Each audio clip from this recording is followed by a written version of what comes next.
A queen is fleeing a battlefield with two of her sons, and the king chasing them has every reason to finish them. In 1173, Eleanor of Aquitaine has backed Richard and Geoffrey in a rebellion against her own husband, Henry II of England. Now that rebellion is collapsing.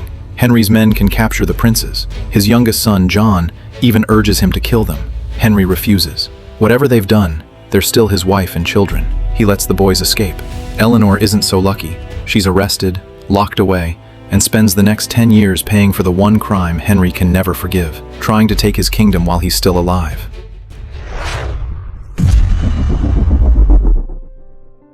Ten years later, Henry has won almost everything a medieval king could want. England is his, and his lands stretch deep into France. But there's one enemy he can't beat with an army: time. His eldest son, Henry the young king, has died. Now the old king needs another heir, and Henry already has a favorite. John, the youngest, is still spoiled, immature, and desperate for his father's approval. But Henry believes he can shape him. He trains the boy himself, and imagines John wearing the crown after he's gone. Richard has very different plans. He's the strongest of the surviving brothers, an experienced soldier who already controls Aquitaine. Their mother supports him, and Richard sees no reason the crown should go to a younger brother simply because their father likes him better. Then there's Geoffrey.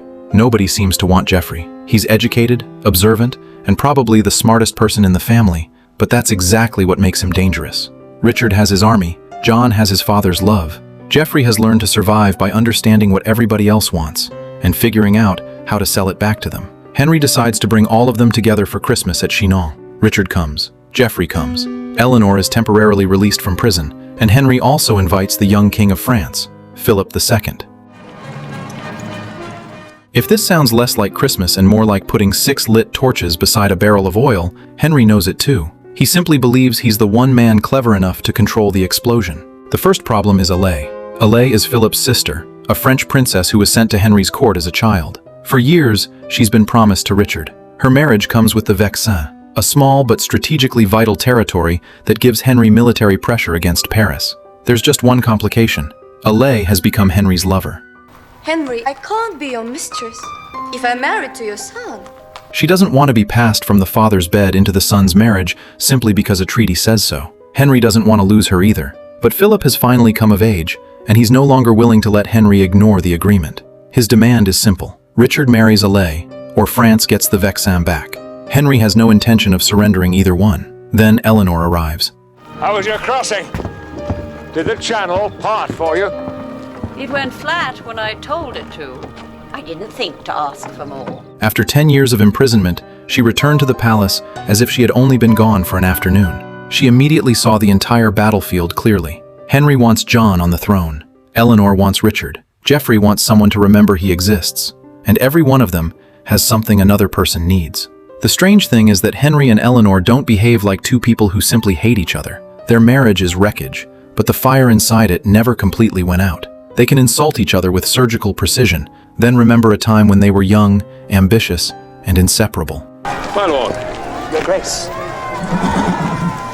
Welcome to Chinon. When Philip formally demands the marriage or the Vexin, Henry treats the 19-year-old king like a child. Philip doesn't appreciate it. He may be young, but he's a king, and he came to Chinon knowing something important. Henry's greatest weakness isn't France, it's his family. Richard quickly makes his own position clear. Our position comes to this.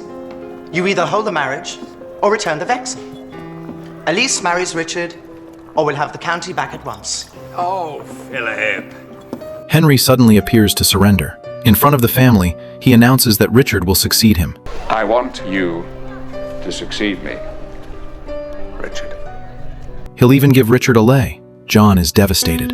For years he's been told he's the chosen son. Now his father seems to throw him aside in a single conversation. John lashes out and Henry apologizes, but Henry hasn't really abandoned him. The moment he's alone with Alais, the truth comes out.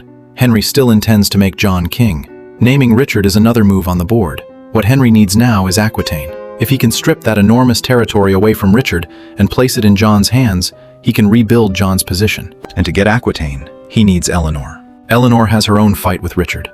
She insists that everything she's doing is for him. Richard doesn't fully believe her. He knows making him king also means defeating Henry, and he refuses to pretend those motives are separate. Only this is one son you won't use for vengeance against your husband. Still, Eleanor needs Richard because Richard is her weapon. and Richard needs Eleanor because she still owns the one piece of territory Henry desperately wants, Aquitaine. Henry finally finds Eleanor's price: freedom. For 10 years, she's lived behind walls. She once traveled across Europe and went on crusade. Now every journey depends on whether Henry opens a door. He offers to end that. "Give Aquitaine to John," Henry says, "and Eleanor can walk free." Once Johnny has the Aquitaine, you're free.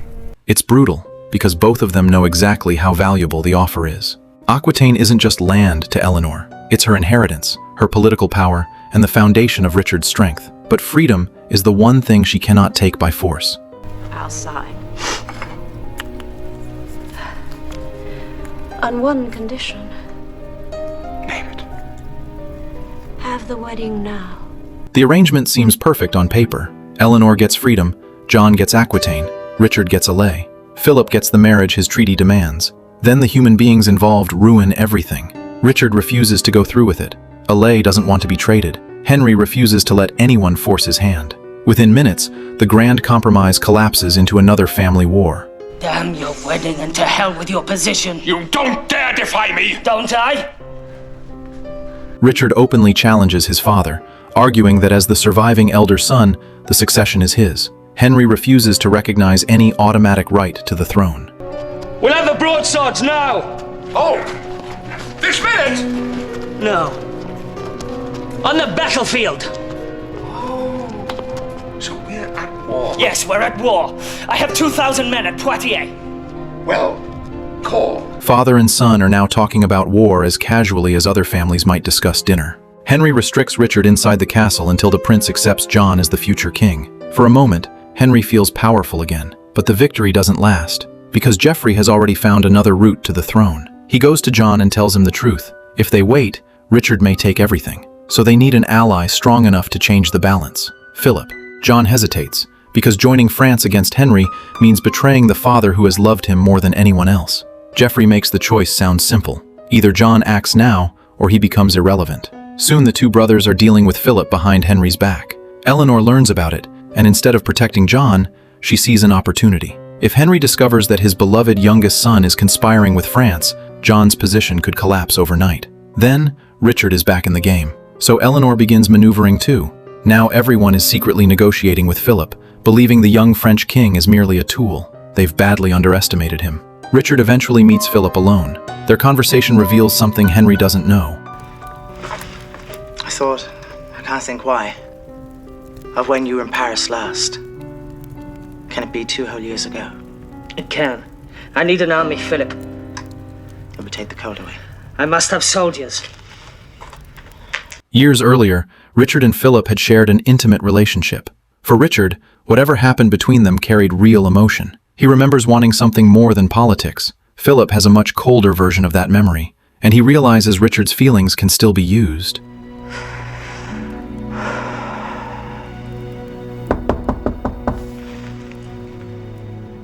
Philip. Then Henry enters Philip's game. One by one, the private conspiracies come into the open. Sons who thought they were making separate deals discover that Philip knows all of them. Geoffrey's schemes are exposed.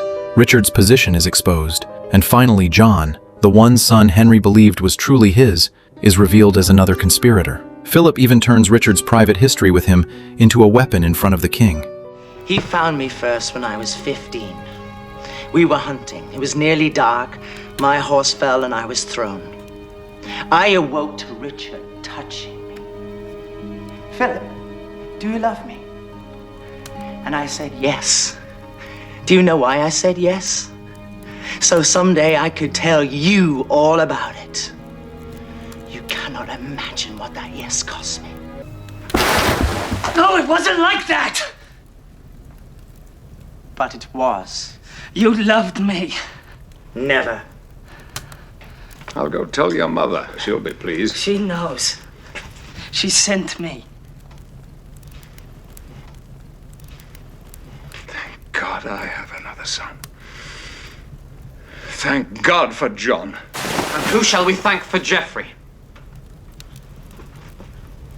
Like a glutton loves his lunch. For Richard, it's humiliation. For Henry, the deeper wound is John. Richard has challenged him before. Geoffrey has never hidden his ambition well enough to inspire trust. But John was different. Henry had chosen him, protected him, raised him, planned to give him the crown, and John still couldn't wait for his father to die. Henry asks him, in effect, what more he could possibly have wanted.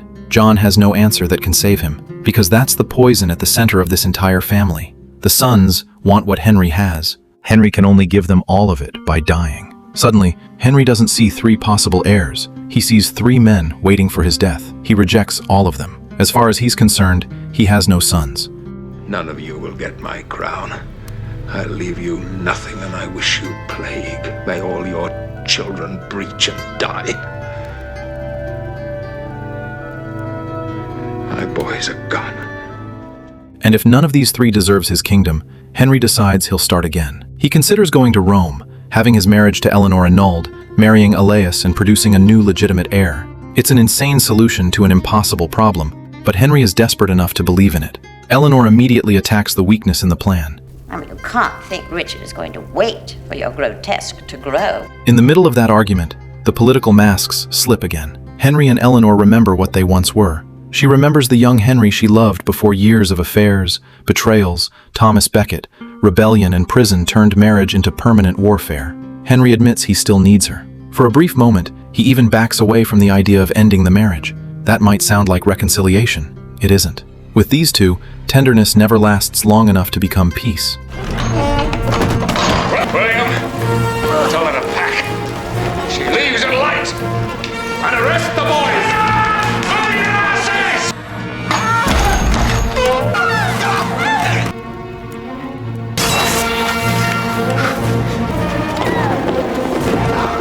Soon, the crisis pulls Henry back toward Rome and the possibility of beginning again with Elias. But Elias has changed too. For most of the story, everyone treats her like property. Richard can marry her. Henry can keep her. Philip can use her marriage to recover territory. Eleanor can place her inside a deal for Aquitaine. Now, Elias finally thinks through what becoming Henry's queen would actually mean. Suppose she gives him a son. Suppose that child becomes the new heir. What happens after Henry dies? 3 grown princes with armies and claims to the throne would be standing between her child and survival. Elias reaches the conclusion Henry has been trying not to face. Richard, Geoffrey, and John cannot simply be released. If Henry truly wants a new family with her, his old sons have to be removed permanently. The pawn has finally learned the rules of the game, and Henry doesn't like what the rules sound like when she says them out loud. Meanwhile, Eleanor makes one last move. The 3 princes are being held, and Henry is preparing to leave.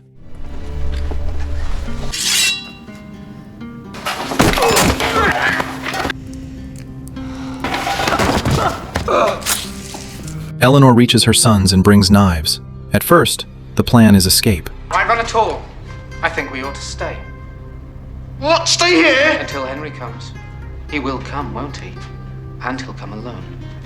I count 3 knives to 1. In seconds, a rescue becomes a plan for patricide. Henry comes to face them. The sons who have spent the entire Christmas plotting for his kingdom are now standing before the man himself.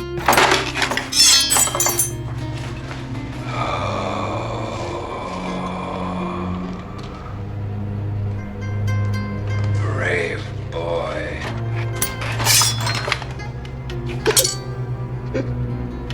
Come for me! You're Richard, aren't you? But you're Henry! Daddy! Please take me back.